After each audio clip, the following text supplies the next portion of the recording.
This is where we come on to the question you asked me about how to prevent heart disease. Is there an alternative that doesn't give me side effects, improves my quality of life, and likely is going to help stop me getting heart disease? So what is that?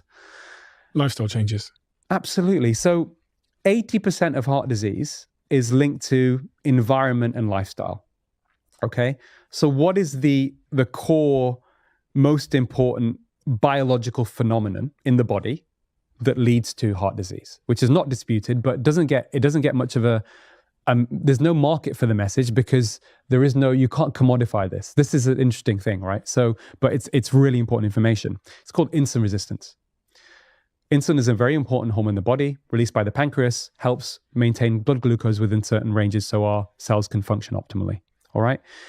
Over time, if your insulin is chronically raised too high, or if your cells become resistant to them for whatever reason, that is the most important driver of the development of these so-called plaques, these furring, these blockages in the arteries. So what causes insulin resistance and how can you combat it? Or how can you prevent and potentially, stabilize and even reverse? We'll get onto reversal as well, because that's a fascinating area. Most important components, diet, okay? I would say in big figure terms, now, probably 50% of heart disease around the world can be linked to poor diet. Okay, so let's start with diet then. I've actually got a bag of sugar that I brought with me because when I think about insulin, glucose, bad diet, the first thing my brain thinks about is sugar. How much sugar do I need to function and to be healthy? Okay. The amount of sugar that you need to function and be healthy is 0. There is no nutritional requirement whatsoever of this, what we call added sugar or table sugar. None at all. So I don't need any? You don't need any. And the reason for that is, very briefly, our bodies need glucose to survive, but you don't need any dietary source of glucose to survive, right? Because people go on what we call ketogenic diets and they literally eliminate all starch as well, which also contains glucose from their diet. Your body will make it itself from fat and protein. So in terms of diet, there is no value from sugar whatsoever. It can give you energy, of course, yes, but you can get energy from other things, but there's no nutritional value whatsoever. 0. So from a health perspective, there is 0 requirement for dietary sugar.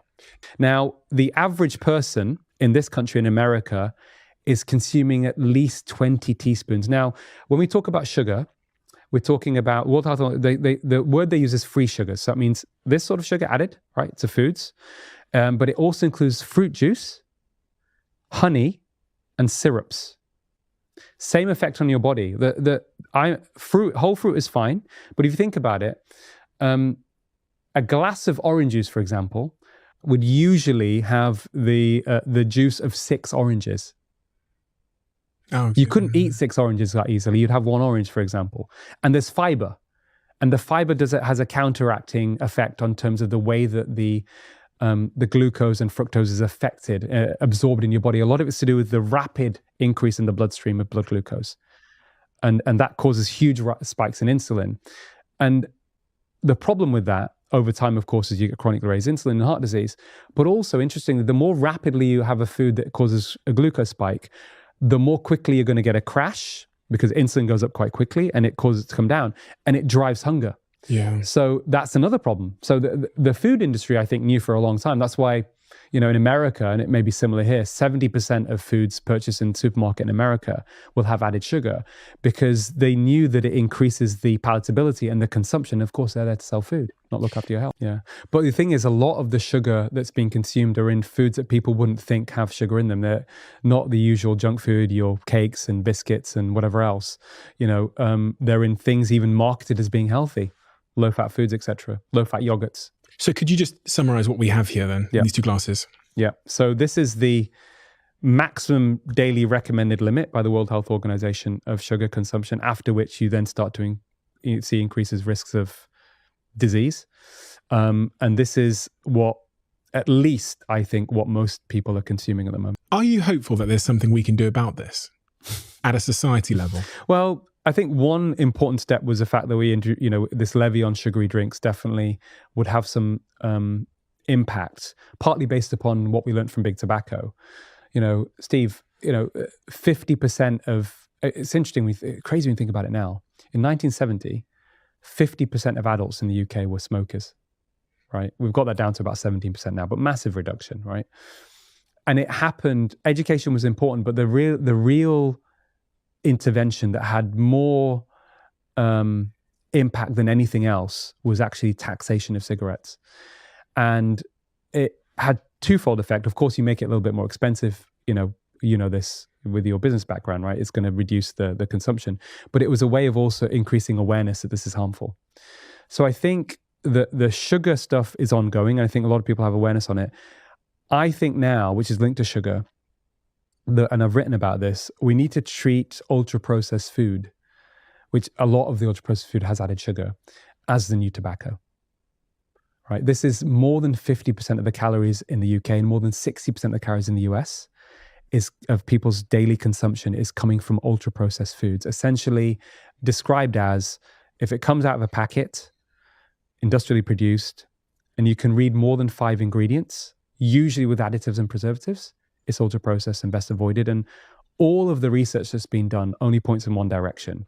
And I think there are at least 32 different conditions or diseases now that are associated with the consumption of ultra-processed food.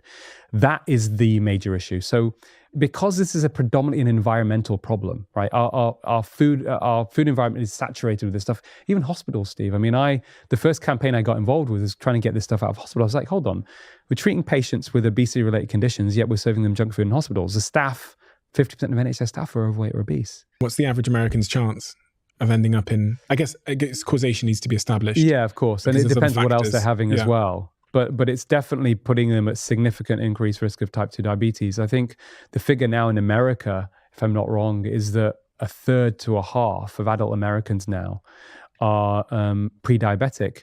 So to answer your question in a better way, because we're already there, unfortunately, the way to understand insulin resistance on a personal level in terms of measurements, body measurements, is something called metabolic health. And there are 5 components which are very easy to measure of metabolic health, okay? It's your waist circumference, right? It's your blood triglycerides, which is a form of the cholesterol being above 1.7 millimoles, okay? It's your HDL cholesterol, the good cholesterol, being less than 1 millimole.